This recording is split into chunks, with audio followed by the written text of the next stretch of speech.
No, es bastante fácil de aprender. ¿Estás llevando mi celular? Ese que estaba grabando. Ya. Muy bien.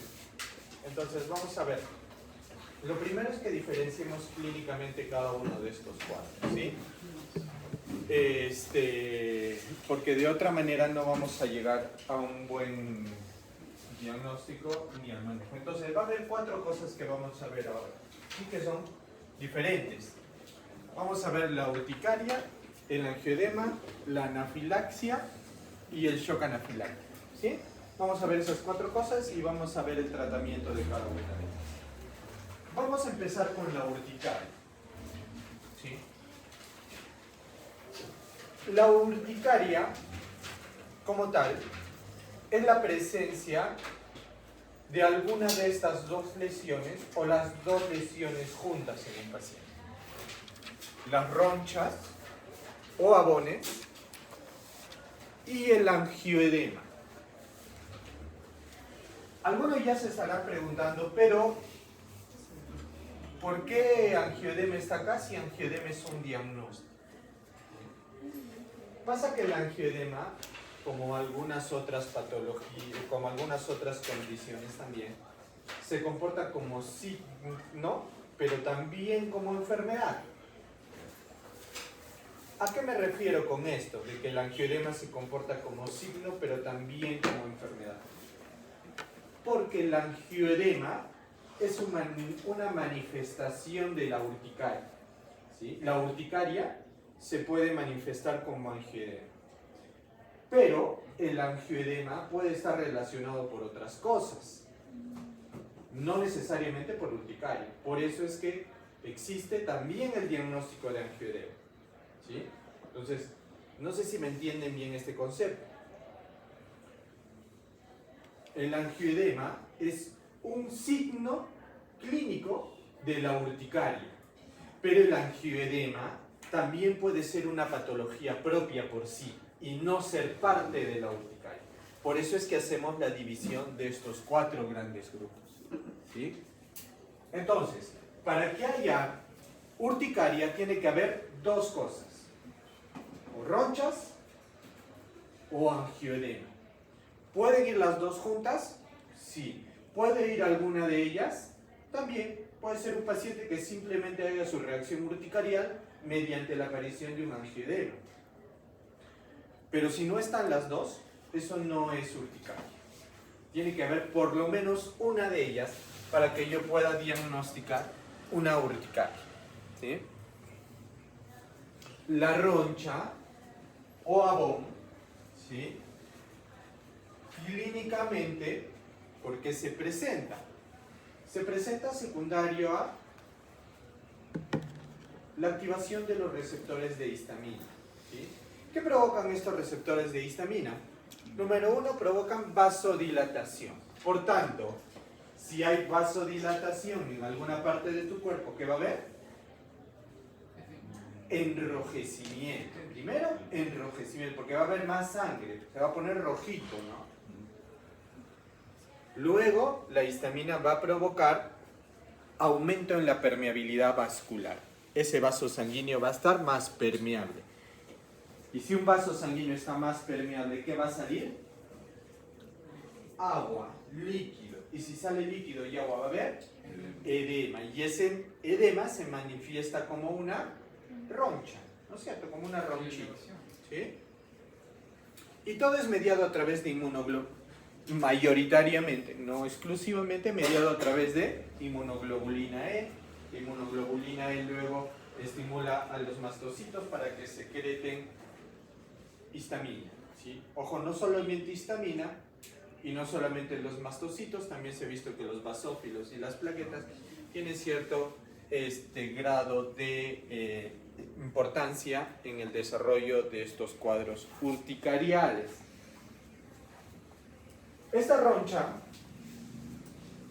aparte, también provoca el reclutamiento celular, que células lleguen, ¿sí?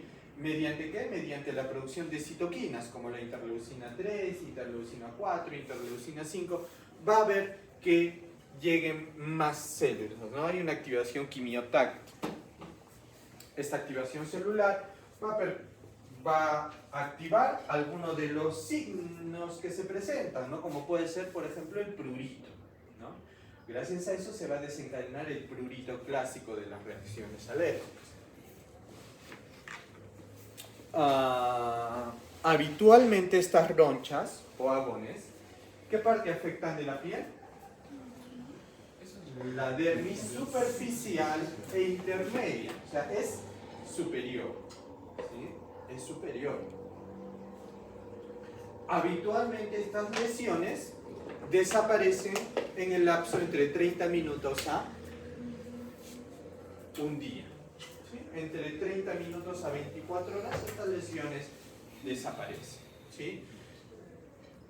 Como ya mencionaba su compañera que expuso, cuando hay una reacción de hipersensibilidad, sobre todo mediada por IgE, tiene que haber una sensibilización previa. O sea, primeramente tengo que haber estado expuesto al alérgeno y en la segunda exposición recién se me desencadena la activación, ¿no? Porque ya están los receptores de IgE listos para actuar. Entonces, vale decir que si por ejemplo me pica un zancudo, recién a la segunda picada voy a hacer alergia. O sea, por primera vez, sí, se pica por primera vez. Por primera vez, o sea, estoy recién nacido y me pica un zancudo. ¿Hago reacción alérgica? ¿Sí o no? Porque no tiene sentido, ¿no es cierto? ¿No? Si supone que tengo que tener una sensibilidad previa, ¿por qué se hinchan los bebés? Sencillo. Porque las picaduras de la mayoría de insectos y venenos tienen histamina. Entonces ya trae histamina.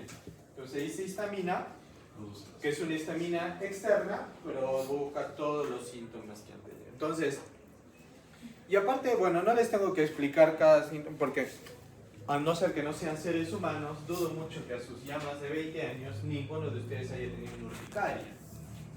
¿No es cierto? Todos han tenido una urticaria, ¿no? Y si por ahí alguien lo está pensando, dicen, la picadura de zancudo, de mosquito, es una urticaria. Con la ortiga. Es un urticaria. Entonces, ahora, ¿hay diagnósticos diferenciales? Obviamente que sí. Va a haber patologías en las cuales va a haber angioedema o va a haber ronchas, pero que no son urticarias. ¿Cuáles son esas, por ejemplo? Bueno, hay muchas, ya les voy a mencionar quizás las más frecuentes. Por ejemplo, vamos a tener a la vasculitis urticarial. La vasculitis urticarial es una vasculitis, que es una inflamación de los vasos sanguíneos, en los cuales no media una reacción alérgica, sino una reacción autoinmune contra los vasos sanguíneos que provocan, adivinen qué, vasodilatación, alteración de la permeabilidad vascular y reclutamiento celular y producción de interleucinas, lo cual el paciente ¿qué va a tener? Ronchas y prurito. ¿No estaría catalogado como una hipersensibilidad tipo 2? La reacción sí, pero no es mediada como urticaria. Ah. Otro diagnóstico diferencial, por ejemplo, es la enfermedad de Still. La enfermedad de Still muchas veces debuta con la aparición de pequeñas ampollas, sobre todo a nivel torácico, ¿sí? O sea, abones en tórax. En tórax, sí. Ya. Por ejemplo,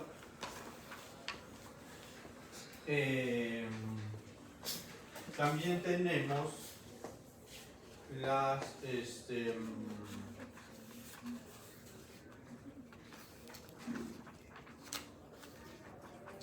la anafilaxis.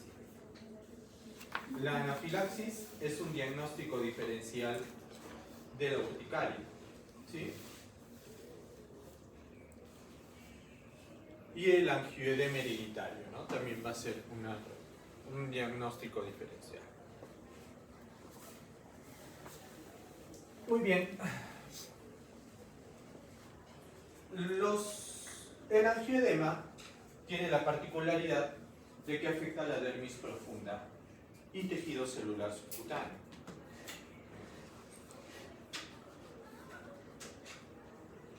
Esta afectación profunda va a provocar que el aumento de volumen, ¿sí?, por el acúmulo de líquido sea un poco más prominente, ¿sí?, sea más prominente, sea duro. No es como un edema en miembros inferiores que tú le aprietas y deja fovea. Este no deja fovea, ¿sí? Habitualmente, por la afectación de dermis profunda y de tejido celular subcutáneo, estos pacientes puede que no tengan pruritos y no tengan dolor. ¿Ya? Puede que no tengan pruritos y no tengan dolor. También cuando la afectación a veces es en tejido celular subcutáneo profundo, estos pacientes pueden que no tengan enrojecimiento. ¿Ya? Puede ser que no tengan enrojecimiento. Solo se hinchan. Solamente se pueden hinchar. Entonces, y en cuanto al tiempo de aparición, pues estos cuadros de angioedema no es como las ronchas y agones que remiten a las 24 horas. En el caso del angioedema puede tardar hasta 3 días en remitir. ¿Sí? Muy bien, entonces tenemos el diagnóstico de urticaria. Luego vamos a pasar al diagnóstico de... Aunque bueno, antes de pasar a la urticaria, es importante que diferenciemos, que clasifiquemos la urticaria. Y básicamente la vamos a clasificar en agudo y crónica. ¿Cuál es el corte? 6 semanas. Menos de 6 semanas, agudo. 6 semanas o más, crónico. ¿Sí? ¿El angioedema agudo necesita algún tipo de estudio de laboratorio para su diagnóstico? Ninguno. No necesita nada. El angioedema crónico se divide en dos subtipos. Perdón, la urticaria crónica se divide en dos subtipos, ¿sí? La urticaria crónica espontánea y la urticaria crónica inducible. Ya su nombre les dirá cuál es cada uno de ellos, ¿no? Urticaria crónica espontánea, ¿qué la provoca?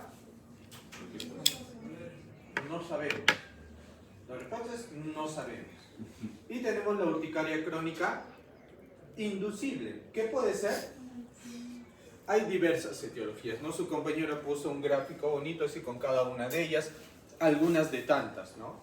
Por ahí le faltó poner, por ejemplo, la urticaria vibratoria, que se aparece cuando hay estímulos vibratorios sobre la piel, se desencadena alergia. Está la urticaria por presión, cuando se ejerce presión sobre alguna parte del cuerpo se genera una urticaria, ¿sí? Por ejemplo, ese paciente que levanta pesas y en las manos se le hace urticaria, o levanta bolsas de mercado y en esa zona se le aplica o se coloca una correa muy ajustada y en la zona le aparece una reacción alérgica, ¿sí? También tenemos bueno, las urticarias sí la puso por agua, por frío, por calor, ¿sí? ¿No has tocado ver de agua alguna vez? Sí, yo tengo. Sí. De verdad. Al agua fría. Ahí se le habla. Sí. O sea, no es de agua todo, porque agua caliente no pasa nada, pero con el agua es muy fría y agua de mar específicamente me da reacción alérgica. Pero no se preocupen que ahorita vamos a ver cuál es el tratamiento. Sí, el tratamiento. ¿Ya?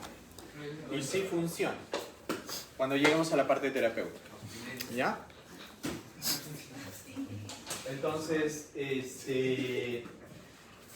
¿las reacciones crónicas necesitan algún tipo de estudio? Sí, porque pueden mediar una enfermedad autoinmune, ¿no? La primera vez que yo realicé, que me pasó esto, pues pensé que tenía una crioglobulinemia o un tema así, ¿no?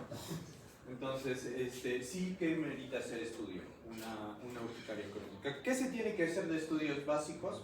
Hemograma, PCR y BCG, a todos, ¿sí? y luego orientarlo dependiendo de cuál sea la causa inducible. Le puedes pedir, por ejemplo, dosaje de inmunoglobulina E y BCG, velocidad de sedimentación glomerular.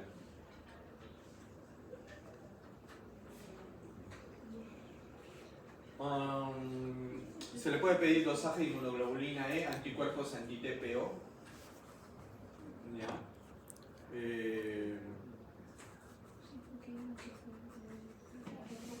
Dosaje de complemento, ¿sí?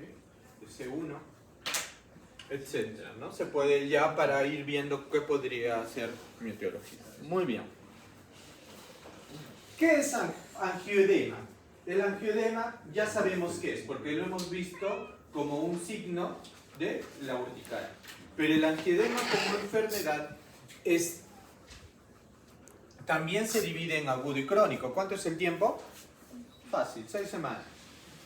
Solo que aquí va a haber dos componentes grandes. El angioedema urticarial, o mediado por histamina, y el angioedema no mediado por histamina, que habitualmente es mediado por bradiquininas, ¿sí? Obviamente es el menor. 10% solamente de angioedemas van a ser mediados por bradiquinina. ¿Qué enfermedades me pueden dar este angioedema no alérgico, que también se le llama, que es no mediado por histamina? Por ejemplo, me puede dar los IECAS. El uso de IECAS, enalapril, captopril, me puede dar un angioedema que no tiene relación con un cuadro alérgico. Aprovecho para mencionarles esto porque luego se me va a pasar. No viene al tema quizás, pero ustedes saben cuál es el fármaco que está más frecuentemente asociado. ¿De qué se nos está hecho? Si necesitan ir al baño, pueden ir.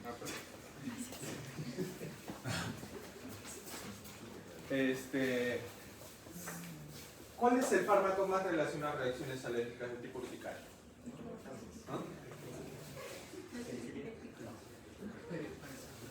AINES, ¿sí?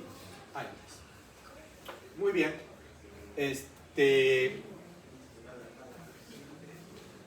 Ahora. Espera, no les escucho. Por favor, ¿puedes cerrar la puerta? ¿Cuál es el qué? Por IECAS es de bradiquinina, ¿no? Es un tipo de angioedema no mediado por histamina. No mediado por histamina. Pero no es de bradiquinina. No, los AINES en general es cualquier cuadro alérgico. Ahora, muy bien. ¿Cuál es otra causa de este tipo de angioedema no mediado por histamina? Por ejemplo, el déficit de complemento 1, el déficit de C1, que es algo congénito, ¿sí? Es algo congénito, no adquirido. También tenemos el angioedema hereditario, que se llama así tal cual, angioedema hereditario, ¿sí? En el cual está mediado por bradicinina. ¿Por qué es importante tenerlo en cuenta? Porque el tratamiento va a variar. ¿Cómo sospecho clínicamente uno de otro? ¿Ya? ¿O cómo yo puedo diferenciar uno de otro? Lo primero es el tiempo de aparición. El alérgico aparece inmediatamente después de la exposición al alérgeno.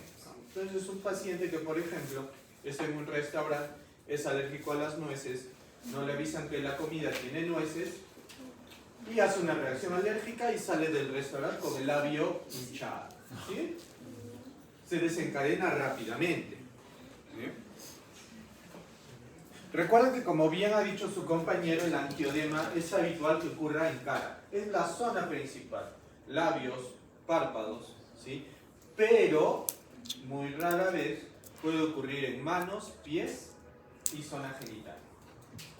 También, en casos muy severos, puede afectar la mucosa respiratoria superior, epiglotis, ¿sí? Donde se vuelve muy peligroso, ¿ya? ¿Cómo es un angioedema hereditario? Un angioedema mediado por bradiquininas. Aparece de manera más larvada, ¿sí? Aparece en el transcurso, por ejemplo, de un día o 2 días, poco a poco va aumentando de volumen. La hinchazón es lenta. Y asimismo la resolución del cuadro también es mucho más rápida en el angioedema urticarial que en el angioedema mediado por bradykininas. También otra característica es que, por ejemplo, ese paciente que se comió algo a lo cual tiene alergia, rápidamente, aparte del angioedema, desarrolla prurito. Prurito, enrojecimiento del cuello, de la cara, o sea, otros síntomas de alergia.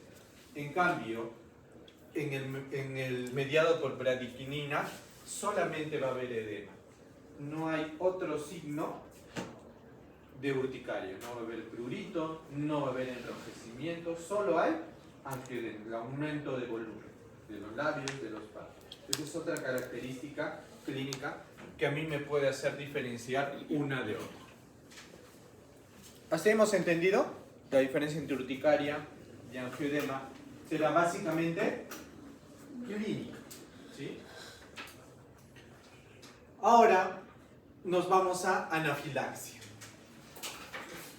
Y esto sí, ¿qué es la anafilaxia?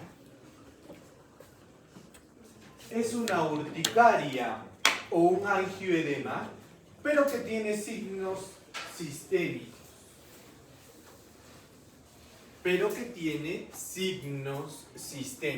Pero no cualquier signo sistémico. Generalmente estos signos sistémicos se refieren a 3 cosas: afectación respiratoria, afectación gastrointestinal y afectación cardiovascular. Esas son las afectaciones predominantes. ¿Por qué? Porque hay mucha confusión al respecto. Pues su compañero, por ejemplo, lo puso en su diapositiva, ¿no? Un paciente, que les pongo el ejemplo, ¿ya? Digamos que conmigo, ¿ya? Digamos que yo soy alérgico a la mordedura del tiburón, ¿ya? Digamos que me muerde el tiburón y empiezo a hacer, aparte de la reacción alérgica en la zona de mordedura, se me salen ronchas, se me pone rojo, me pica, empiezo a aumentar la producción de moco por la nariz. Hago rinorrea. ¿Eso es una afectación extracutánea? Sí. ¿Es anafilaxia? No. No es anafilaxia. No. Tiene que haber afectación sistémica de alguno de esos componentes. Por ejemplo, a su compañero, digamos, es alérgico a los al mariscos, ¿ya? Se come unos camarones, le empieza a salir enrojecimiento en cuello, en el tronco y en las extremidades y empieza con diarrea. ¿Eso es anafilaxia o es urticaria? Anafilaxia. Él ya tiene anafilaxia, ¿sí? Su compañera, digamos que es alérgica al pelo de gato, ¿ya? Llega a una casa donde hay gatos y empieza con los síntomas. Estornuda, le empieza a aparecer pequeñas ampollas y empieza a ponerse el ojo rojo y a lagrimear. Hace una conjuntivitis alérgica. ¿Esa es una afectación extracutánea? Sí. ¿Es anafilaxia? No. ¿Ya? Porque no es sistémico, es localizado. Igual también hay pacientes que, por ejemplo, cuando realizan afectación dérmica por una alergia, empiezan a referir o a prurito vaginal o dispareunia. ¿Eso es una anafilaxia? No. Eso es parte de una reacción urticarial, ¿ya? Pero, por ejemplo, si usted es un paciente que les dicen que es alérgico a chocolate, se come un chocolate y llega a emergencia y ustedes le evidencian que tiene bastantes ronchas, ¿sí? Prurito, y al auscultar sienten sibilantes, ¿eso qué es? Anafilaxia. Doctor, ¿y si es un paciente con factor de riesgo, un asmático hipertenso? Por la reacción alérgica se descompensa, Tú pensarías, estarías en duda, o es anafilaxia o es una complicación de la urticaria. ¿No es cierto? No, perdón, ¿no es una anafilaxia o es una crisis asmática? Ya. No le des vueltas. Lo tratas como una anafilaxia, porque la anafilaxia es más severa que una crisis asmática. ¿Sí? Porque la anafilaxia es más severa que una crisis asmática. Por ejemplo, yo tengo un paciente, ya hemos visto afectación, que, digamos, es alérgico al alcohol, ¿ya? Se toma alcohol, le empieza a picar el cuello, le salen ronchitas y se desmaya. Le tomas la presión y está hipotenso. Le preguntas, ¿cuánto es tu basal? 120/80, le encuentras 90/60. ¿Eso qué es? Anafilaxia, porque ha hecho un componente cardiovascular. Entonces, para que sea anafilaxia tiene que haber afectación sistémica. ¿Pero de dónde? Respiratorio, gastrointestinal, cardiovascular. Les voy a poner un último ejemplo porque también es diferente. El paciente alérgico a las nueces, que comió, no se dio cuenta y empieza con la boca así, el labio hinchado ya. Así como Jefferson Farfán, digamos. ¿Ya? Pero llega a emergencia y ustedes le escuchan estridor. Un estridor. ¿Ya? O empieza a ser peor aún, unos sibilantes inspiratorios. ¿Eso es anafilaxia? Sí, se considera cuando un angioedema, una urticaria, afecta la vía aérea superior, glotis, eso sí es una anafilaxia. ¿Por qué? Porque tienes que actuar rápidamente. ¿Sí? Yo solo les quiero poner para ustedes como que un tip. ¿Ya? Si ustedes en algún momento atienden una alergia que es media severa y ustedes escuchan sibilantes, tómense un minuto para asegurarse que esos sibilantes sean expiratorios. Porque a la que sea expiratorio, ese paciente se les va a morir. ¿Por qué? Porque se le está cerrando la glotis.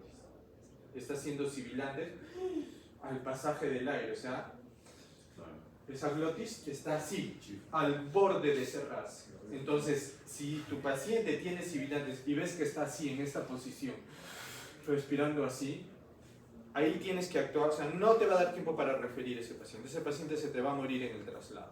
Ya tienes que actuar rápido. Y ahorita vamos a ver cómo actuar ante una anafilaxia. ¿Ya? Y finalmente, el cuarto componente clínico que teníamos que evaluar es un shock anafiláctico. ¿Y qué es un shock anafiláctico? Una anafilaxis con presión arterial media menos de 65 y signos de hipoperfusión. Eso es un shock anafiláctico. ¿Sí? PAN menos de 65 y signos de hipoperfusión. Y ahí vendrá la ventana terapéutica para ver signos de hipoperfusión. ¿Sí? ¿La presión arterial sistólica que mencionas no es criterio? ¿Ah? La presión arterial sistólica. No necesariamente puede ser un criterio. ¿Ya?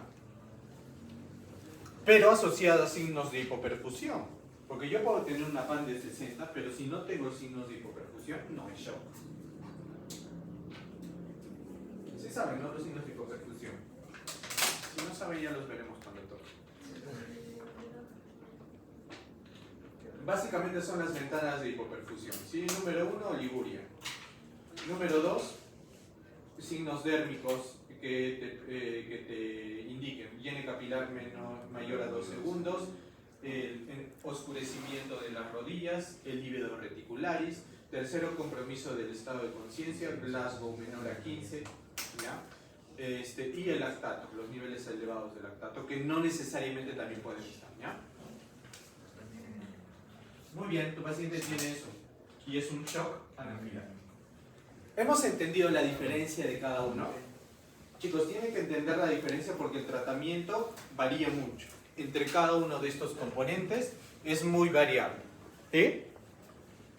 Entonces yo te puedo poner un cuadro clínico, obviamente jamás en la vida te voy a poner paciente con urticaria, ¿no? Te vamos a poner un cuadro clínico para que tú digas, a ver, esto es angioedema, esto es anafilaxia, esto es urticaria, ¿qué es? Esto es shock anafiláctico, ¿qué es? Entonces lo primero es que tú tengas la capacidad como médico de diferenciar estos cuatro cuadros. Que digas, estoy ante una urticaria, estoy ante un angioedema, estoy ante una anafilaxia. ¿Ya? ¿Cómo trato la urticaria? ¿Cómo trato la urticaria? Con antihistamínicos H1. ¿Sí? De segunda generación. A pesar de que su compañero aún los ha mencionado, los de primera generación ya no deberían utilizarse. Eso es verdad.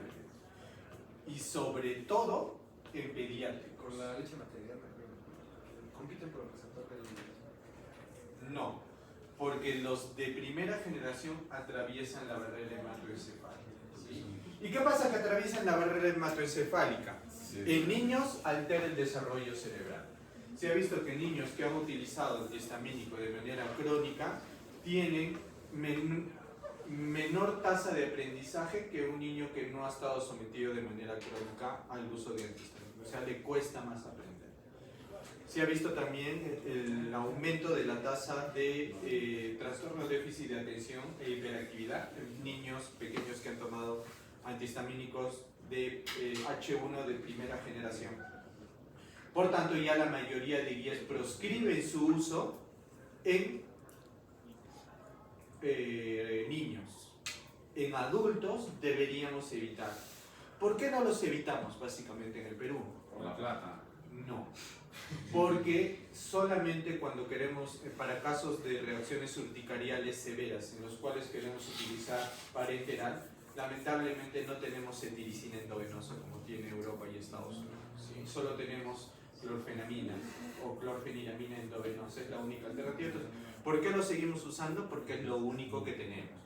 Cuando ya llegue la cetiricina endovenosa a Perú, pues ya lo vamos a ir dejando. Entonces, pero en realidad en niños, por favor, traten de evitarlo lo más que puedan. ¿Sí? Y en adultos, obviamente, explicarle los efectos adversos que van a tener. Entonces, ¿cuáles son los que debemos utilizar? Los H2, ¿sí? Los H1, perdón, de segunda generación, ¿sí? Los H1 de segunda generación. ¿Y cuáles son estos H1 de segunda generación? Tenemos varios, ninguno es mejor que otro, tenemos varias alternativas, ¿sí? Quizás por ahí, si hablamos de mejoría de alguno de ellos, les podría decir que por estudios he visto que en gestantes se prefiere usar loratadina. No, que los de tercera generación. No existen de tercera. O sea, sí van a encontrar en Google de tercera generación, pero en realidad la mayoría de guías internacionales y nuestros libros de referencia principales no los consideran, porque no hay nada que te haga pensar de que sea una generación diferente. Por ejemplo, le ponen a la levocetiricina como de tercera generación. Lo único que hace es una modificación estructural bioquímica de la cetiricina. Que la volteas a la izquierda y ya está. ¿No? Entonces, no, de por sí no son... Quizá rupatadina podría entrar en ese contexto, pero no es así. ¿Sí? Como les estaba diciendo, loratadina está indicado en gestantes. Quizás otra particularidad que es que sí producen somnolencia, la verdad, un poco, pero de los que menos provocan somnolencia son loratadina y fexofenadina. ¿Sí? Son loratadina y fexofenadina, los que menos provocan. Y por ahí también hacer punto aparte lo que la rupatadina. ¿Sí? La rupatadina es un antihistamínico que tiene la particularidad de que, aparte de ser antihistamínico, también es un inhibidor del factor activador plaquetario, que se ha visto que el factor de activación plaquetario media mucho las reacciones urticariales también. Entonces tiene la ventaja este fármaco de que actúa por las dos vías, ¿no? Pero vaya que, sin embargo, en medicina basada en experiencia no es tan espectacular como me lo plantearon. Pero de que bioquímicamente tiene eso, tiene eso. Vamos a hablarles un poquito de dosis, ¿ya? La dosis de cetiricina es 10 miligramos, ¿sí? Que se puede utilizar cada 12, pero habitualmente cada 24 horas, ¿sí? El otro más conocido, la loratadina, que es una dosis de 10 miligramos por día. Luego tenemos la levocetiricina, que se utiliza una dosis de 5 miligramos cada 12 o 10 miligramos cada 24. Luego tenemos a la desloratadina, que se da a 5 miligramos por día. 5. 5, ajá. El otro que tenemos habitual es fexofenadina, el fexofen, la fexofenadina, que se da a varias dosis. Podemos dar los 60 miligramos cada 12 o 120 miligramos cada 24, hasta 180 miligramos cada 24 es una dosis habitual. 180 cada 24. Luego, no muy utilizados en nuestro medio, pero también es importante que sepan que existe la bilastina, con B grande, la bilastina, que se da 20 miligramos por día, y la evastina, con B grande también, evastina, que se da 10 miligramos por día. Básicamente esos son los H2. Y bueno, y la rupatadina, que se da 10 miligramos por día. Esos son los de segunda generación, H1, ¿sí? Los que deberíamos utilizar en manejo de urticaria. ¿Sí? ¿Por cuánto tiempo se da el tratamiento en urticaria aguda? 2 días. Por el tiempo que dure el cuadro. O sea, doctor, ¿lo puedo dar un mes? Se ha visto que su tasa de efectos adversos es muy baja y su tolerancia es muy buena. Por tanto, si lo puedes, tienes que dar un mes, dale un mes con mucha tranquilidad. ¿Sí? En urticaria crónica, la que dura más de 6 semanas, también se pueden dar. Doctor, ¿y se pueden dar durante 6 semanas? Se puede dar, no hay ningún problema. ¿Sí? De hecho, ya lo que venía, que se recomienda dar profiláctico. No. Sí, en caso de urticaria crónica. ¿Sí? Lo que les dije de mi caso, ¿no? Fin de semana, ¿sí? Me voy a la playa, sábado, ¿sí? Lamentablemente, una playa pobre, o sea, con agua fría, ¿sí? Entonces, 2 días antes ya empiezo a tomar un antihistamínico, ¿no? Habitualmente tomo cetiricina, una pastilla por día y ya no me pasa nada, estoy tranquilo. Pero si no la tomo, empiezo a la. Eso es lo que hacen igual. Por ejemplo, en la colinérgica, al paciente, cuando sabe que va a hacer ejercicios, le das hasta una semana antes, lo puedes dar hasta una semana antes, antihistamínicos para evitar que haga reacción. O sea, Doc, si alguien es alérgico, digamos, a los mariscos, una semana de antihistamínicos, ¿puede comer? Pasa que las reacciones alimentarias son habitualmente tipo 1. Entonces, en estos casos no aplican como crónica. El tratamiento profiláctico solamente está indicado en urticarias crónicas, no en urticarias agudas. O sea, no puedes decirle a tu paciente que es alérgico al chocolate, decirle toma una semana antihistamínicos y comete. No, va a ser la reacción alérgica muy probable. ¿Ah? Claro. Ahora, si es un paciente, por ejemplo, en caso del paciente que va al gimnasio, es el típico paciente con urticaria colinérgica. ¿Ya? Si es un paciente con urticaria colinérgica diagnosticada, que es crónica, sí puedes darle tratamiento preventivo. Pero inclusive puedes hacerlo de por vida, no hay problema. No tiene. Idealmente el tratamiento de todas estas medidas es evitar la exposición. A no ser que si es un paciente que tiene una urticaria colinérgica, pues viene, ¿no? Oye, no hagas ejercicio. Pero si el paciente, digamos, ¿no? Se le hace imposible dejar de vivir sin hacer ejercicio, por ejemplo, ¿ya? Déjale tratamiento antihistamínico, no hay ningún problema. Pero ojo para las crónicas. Y para ser crónico tiene que cumplir el criterio de más de 6 semanas. Y haber cumplido el tema del tratamiento. O sea, lo que eso de 6 semanas, la urticaria va a durarles más de 6 semanas. Más de 6 semanas va a durar. Incluso con el tratamiento. Incluso con el tratamiento. Por eso ahorita vamos a ver cómo es el tratamiento. ¿No lo entienden? Ahorita lo van a terminar. Habitualmente, ¿con qué inicia el tratamiento dijimos? con un antihistamínico H1 de segunda generación. ¿Por cuánto tiempo lo doy? Hasta que Por no- 2 a 4 semanas. Ok. Ahora, escúcheme, ahorita vamos a llegar. Si en esas 2 a 4 semanas yo no encuentro mejoría, ¿qué le doy? Duplico la dosis del antihistamínico. Si le estaba dando Es una 10 crónica, ¿no? miligramos al día, Anacrónico. le aumento a 20 miligramos. Si a las 2 semanas de tratamiento mi paciente me dice, sigo con la alergia, o puede ser antes, si por ejemplo los síntomas son muy intolerantes para el paciente, por ejemplo te dice, no puedo trabajar porque me pica todo el día, o no puedo dormir porque estoy con el prurito permanente.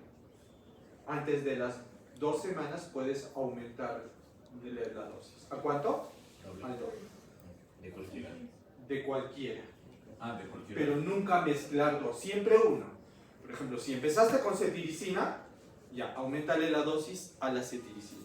O cámbiale de dosis a loratadina, pero a dosis doble de la habitual. A dosis doble. Ah, pero no. Al doble de la habitual. Por ejemplo, ¿cuánto es la dosis de desloratadina? Sí. ¿Cuál es la dosis de la cetiricina? 10. Entonces yo a mi paciente le inicié 10. O sea, a las 2 semanas viene y me dice, sigo con la alergia. Perfecto. Te voy a aumentar a 20 de cetiricina. Pero te dice, no, ya no quiero cetiricina. Ah, ya, perfecto. Entonces te voy a dar desloratadina. 5, no, te tengo que dar el doble, 10. ¿Se me entiende? Podemos intercambiar entre uno y otro, pero con la idea de doble dosis. Si el paciente al día siguiente te dice, doctor, no, sigo con eso, ni siquiera puedo dormir, me sigue picando, ¿qué tengo que hacer? ¿Corticoides? No, Doble, 4 veces. triplicar la dosis.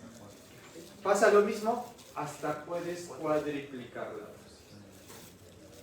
Obviamente, cuando ya cuadriplicaste, esta urticaria ya se volvió crónica. Ya se volvió crónica. ¿Sí? Entonces, para el manejo de las urticarias crónicas, por protocolo, ¿qué dice? Ya, si tú le has dado dosis cuádruple, 4 veces, por ejemplo, si estuviéramos hablando de desloratadina, 20 al día, hasta 20 al día. Ojo, las guías te recomiendan, haz eso, pero avísale a tu paciente, o sea, dile, oye, te estoy dando una dosis no habitual. Si tú ves en internet, va a decir que 5, yo te estoy dando 20, pero te estoy dando 20 porque ese es un manejo especializado para el tratamiento del bebé, porque de repente ese paciente va con otro médico y ese médico le dice, tu médico está loco, ¿cómo te va a dar tanto? No, sí se puede, ¿no? Ya. ¿Qué dicen las guías? Ya, si estás con terapia cuádruple y a las 2 a 4 semanas no remite o el paciente viene antes porque ya sus síntomas no los puede tolerar, ya le agregamos un segundo fármaco. ¿Cuál es? Corticoides, no, omalizumab. Es un anticuerpo monoclonal contra la inmunoglobulina E. Eso lo añadimos, ¿no? Lo añadimos, exactamente. Lo añadimos. ¿Sí? Sí, sí hay. Es muy utilizado. También va para asma, ¿no se acuerdan? Sí. ¿Por qué no van a clase? Dosis de omalizumab. 300 miligramos por vía parenteral cada 4 semanas. ¿Sí? O sea, 300 miligramos cada 4 semanas. ¿Sí? Le pones 2 ampollitas, porque habitualmente viene 150 cada ampollita, 2 ampollitas y ya está. Y ya le debería remitir. Y si en 4 semanas, que es el tiempo que reevaluar, le aumentas la dosis. ¿Se puede aumentar la dosis de omalizumab? Sí. Lo puedes dar hasta 600 cada 2 semanas. Hasta 600 cada 2 semanas. Doctor, ese paciente no remite el cuadro. Ya estamos con antihistamínicos a dosis cuádruple, con omalizumab. ¿Qué le damos? corticoides. Ciclosporina. Tercera línea. Ciclosporina. ¿Qué es la ciclosporina? Sí, pero ¿cómo actúa? Es para Una enzima necesaria para... Inhibidor de los receptores de la calcineurina. ¿Sí? La calcineurina, ¿a qué dosis lo damos? A dosis de 3.5 a 5 miligramos por kilo, por día. de 3.5 a 5 miligramos por kilo por día. Y si no Eso funciona. es después de las... Después de las 2 a 4 semanas, o mejor dicho, las 4 semanas que yo espero a que usar la siguiente dosis de él. O Hasta más. 600 cada 2 semanas. Sí.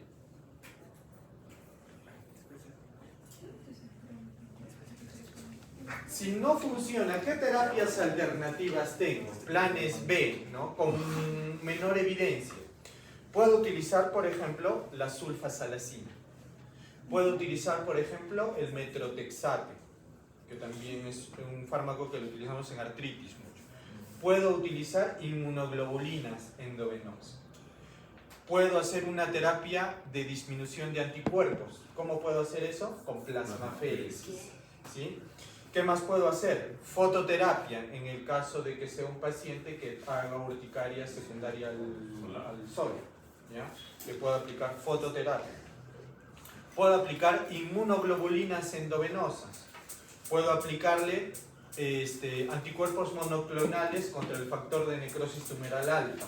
Anticuerpos monoclonales contra el factor de necrosis tumoral alfa. ¿Cuáles son ellos?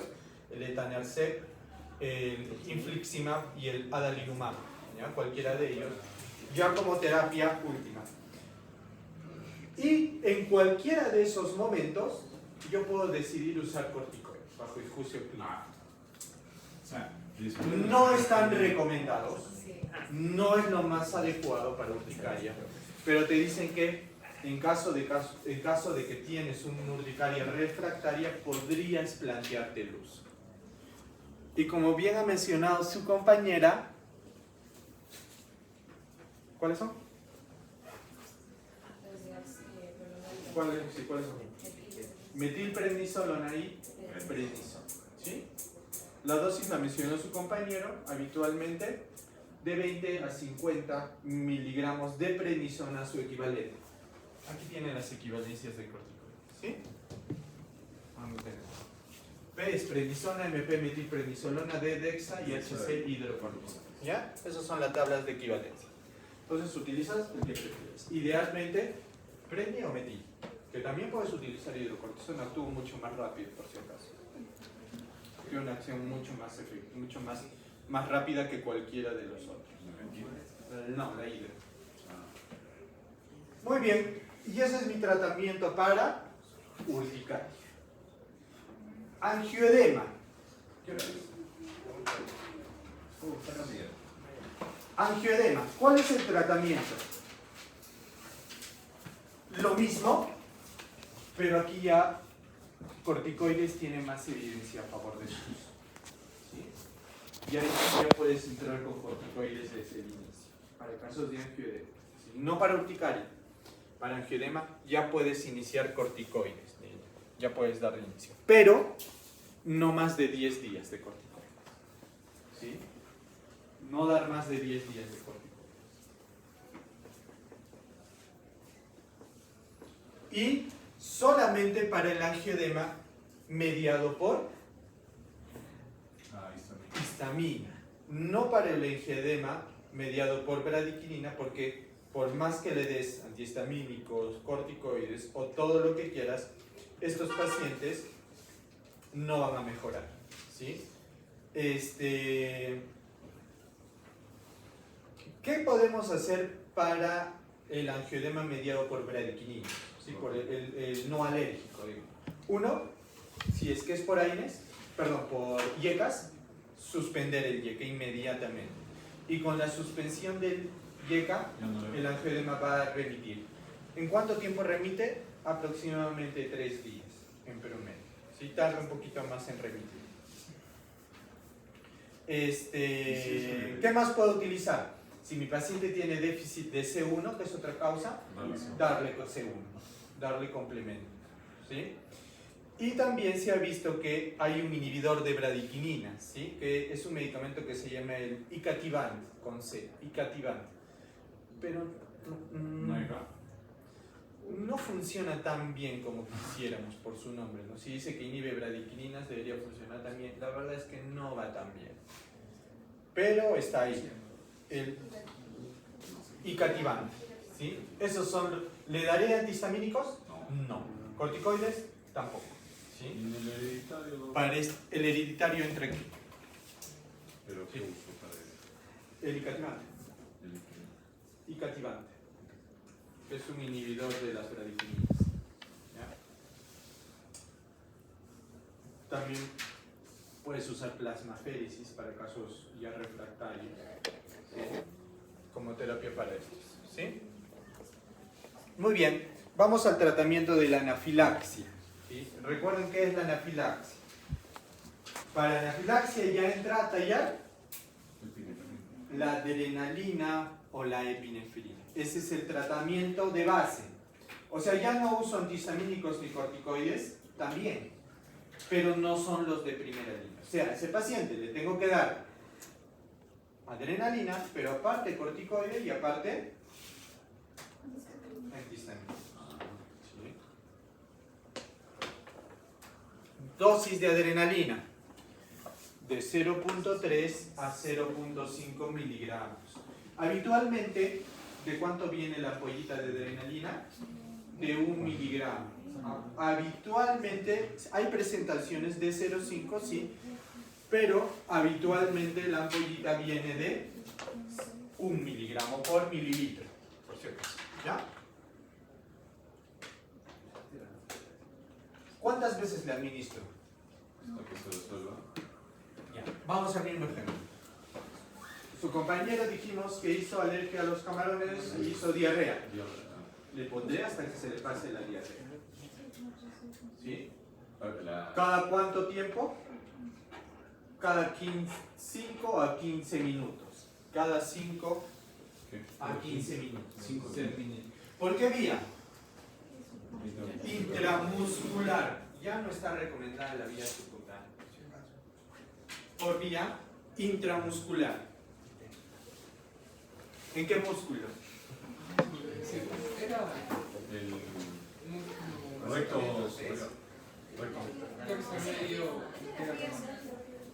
Vasto externo. Tercio Vasto, medio. pero Tercio medio del vasto externo. ¿Por qué? ¿Y por qué no en el glúteo? para no. ¿Por qué las guías han hecho ese no actúa más rápido? Básicamente porque la mayoría de guías y protocolos recomiendan que esto sea autoadministrable.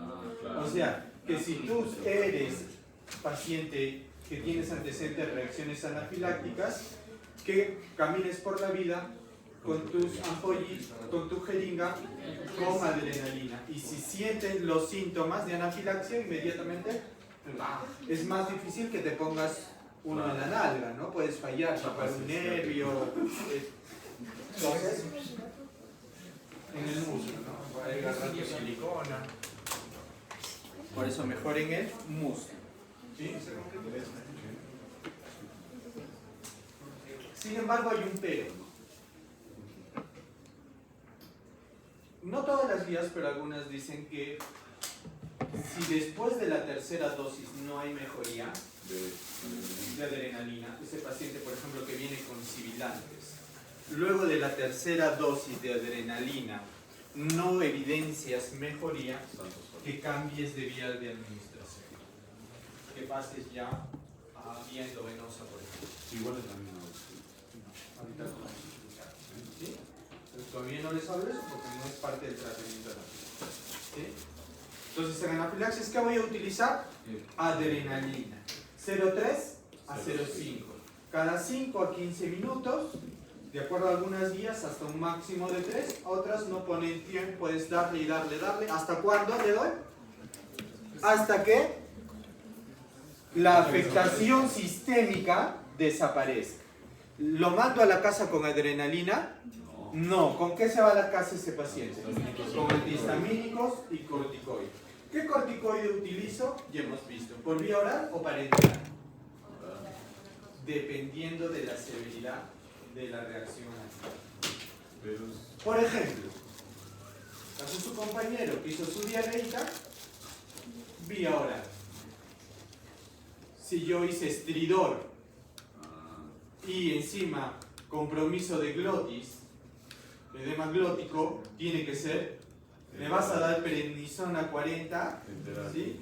esa prednisona se va a absorber ya post-mortem, ¿sí? Entonces tienes que dar por vía parenteral. ¿Y qué corticoide? Hidrocortisona, ¿sí? Porque actúa más rápido, ¿entienden?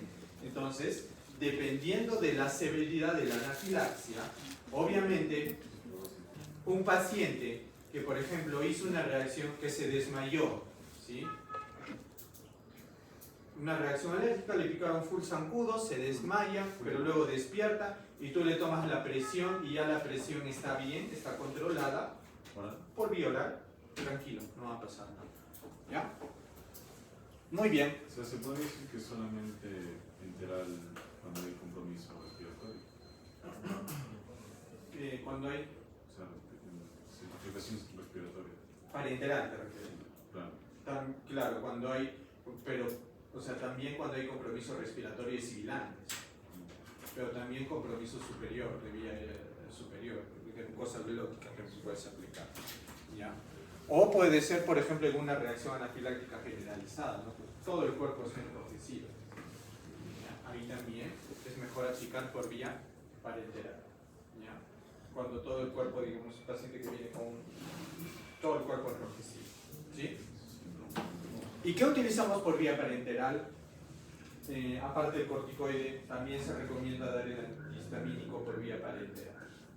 ¿Cuál es el que damos? No hay. Clorfenamina, de 10 miligramos viene las ampollas. ¿Sí? Clorfenamina de 10 miligramos, eso administramos. ¿Cada cuánto se puede administrar la clorfenamina? Cada 4 a 6 horas. ¿Sí? Cada 4 a 6 horas la clorfenamina endovenosa se puede administrar para casos severos. ¿Sí? No es lo ideal, no lo van a encontrar en la mayoría de guías actuales, pero es lo que tenemos. Si se remiten a una guía actual, ¿qué van a encontrar? Cetiricina endovenosa. Ah, o sea, solamente. Eso me quiero preguntar. O sea, no podemos dar en la urticaria la. Porque yo Sí, creo que la clorfenamina.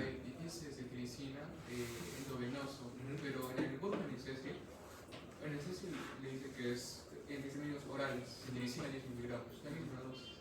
Por eso no dice. No, sí, va endovenoso. Es que la cetiricina endovenosa es reciente. Probablemente el Goodman no. No, era uno de este año 2025, una sola. Sí, pero lo que pasa es que un Sí. libro actualiza información de muchísimos años. ¿Y por qué no damos clorfenamina en la urticaria endovenosa? Si la urticaria es severa, podemos utilizar.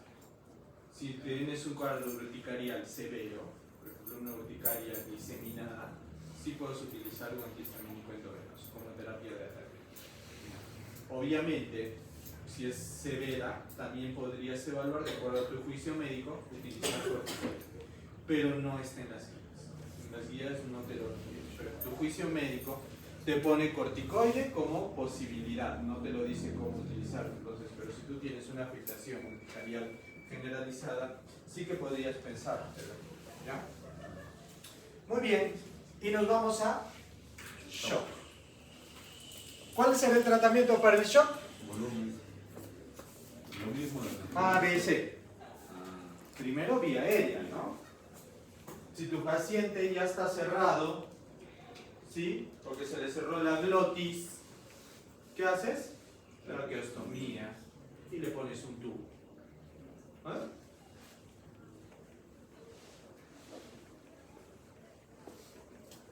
Muy bien. ¿Qué más tengo que hacer? A, B, C. Vía. O sea, respiración, ventilación. Ya. Luego. Pero Ya está por ya. Sí, circulación. O sea, tengo que hacer que ese paciente salga del shock. ¿Y cómo hago eso? Líquidos. Líquidos. ¿Cuánto se da de líquido? De 1 a 2 litros de suero fisiológico. ¿Y qué más tengo que darle? Un vasopresor. ¿Cuál es el vasopresor de elección?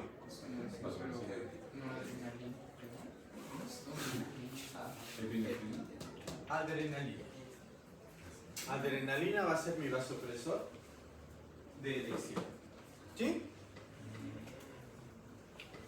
Pero obviamente no lo voy a utilizar por vía intramuscular, porque si mi paciente está en shock, no va a llegar adecuadamente esa adrenalina. Entonces, ¿qué vía voy a utilizar? Endovenosa. ¿Sí?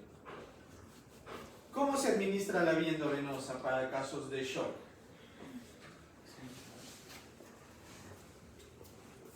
Agarro una ampolla, 1 miligramo, y la diluyo en 100 mililitros de suero o de dextrosa al 5.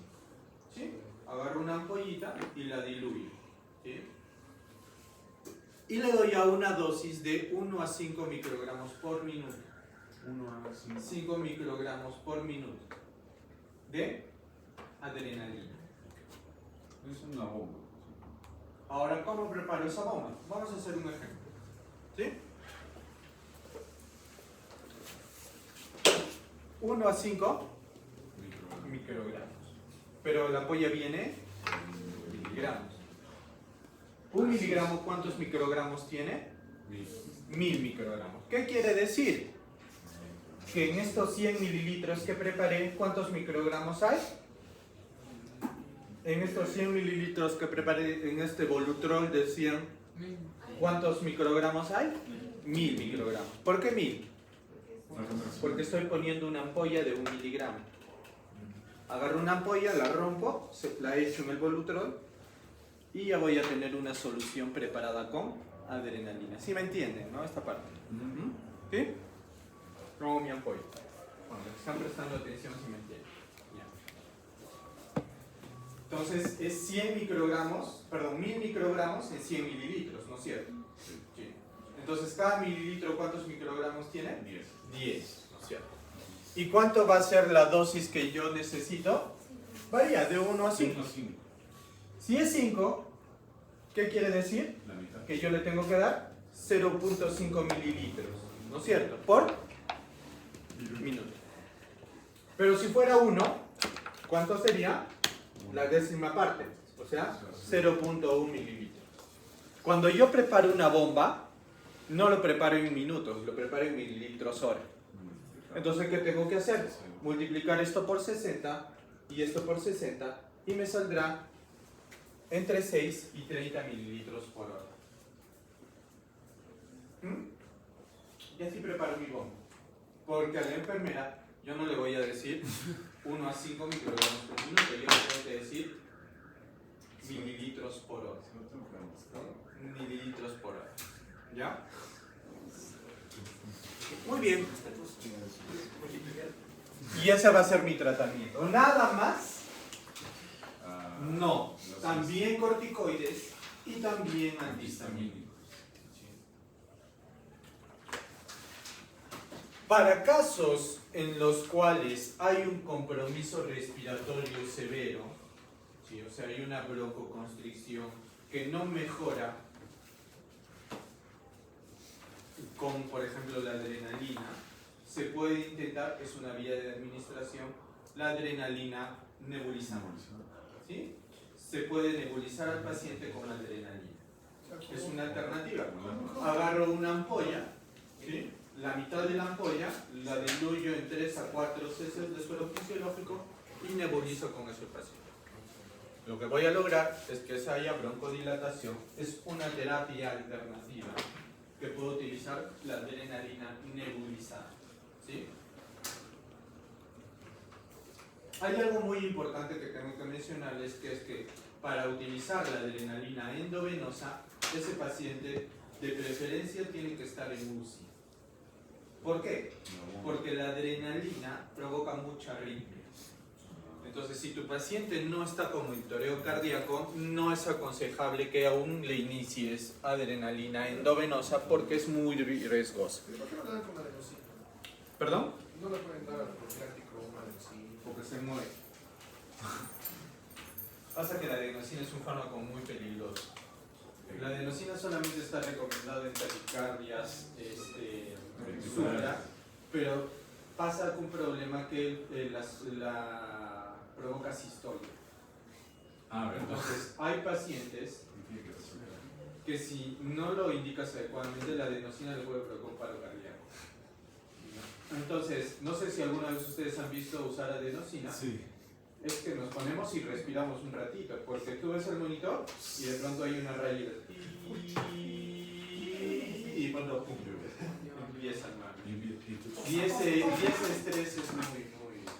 Por ejemplo, ahora ya no utilizamos eso, utilizamos más amiodarona en lugar de adenosina, porque además no nos hace pasar ese estrés. Solo cuando ya has utilizado amiodarona y no funciona, recién te vas a adenosina. Inclusive antes de amiodarona utilizamos digitálicos, ¿no? Que son todavía más seguros, pero con menos evidencia. Entonces, como pueden ver, tenemos todas estas alternativas de tratamiento. Obviamente, en un shock anafiláctico, ¿qué corticoide utilizaré? Parenteral. No voy a utilizar un corticoide por vía oral, ¿no? Porque el paciente está en shock. ¿Sí? Ese paciente está en shock. No puede utilizar algo. Luego, ¿qué más? El antihistamínico, ¿cuál utilizaré? También por vía parenteral de inicio. Y ya para el alta, ese paciente tiene que ir con tratamiento por vía oral, con corticoides. ¿Cuánto dijimos tipo máximo de corticoides? 10 días. Y antihistamínicos hasta que haya mejoría del cuadro. ¿Sí? Haya mejoría del cuadro, ya no presenta este prurito, o las ronchas, o los sabones, o el angioedema que puede tener. Muy bien. Básicamente eso es todo en cuanto a este tema de alergia. Creo que nos está quedando pendiente el tema de TBM, ¿no? ¿Sí? Ya, muy bien. En cuanto a TBM, es muy cortito como les dije, es súper rápido. Todo lo que les mencioné para TEC aplica para TBM. Hay unas muy pocas diferencias, ¿sí? Diferencia número 1, que en TBM se recomienda presiones arteriales medias un poquito más elevadas, ¿sí? Más de 85. Otra diferencia, que si bien es cierto en TEC los corticoides están contraindicados, en TBM están en proceso de ya no usar. Pero nuestra bibliografía de base, que es el Washington, aún lo sigue recomendando. Por tanto, en su práctica clínica habitual,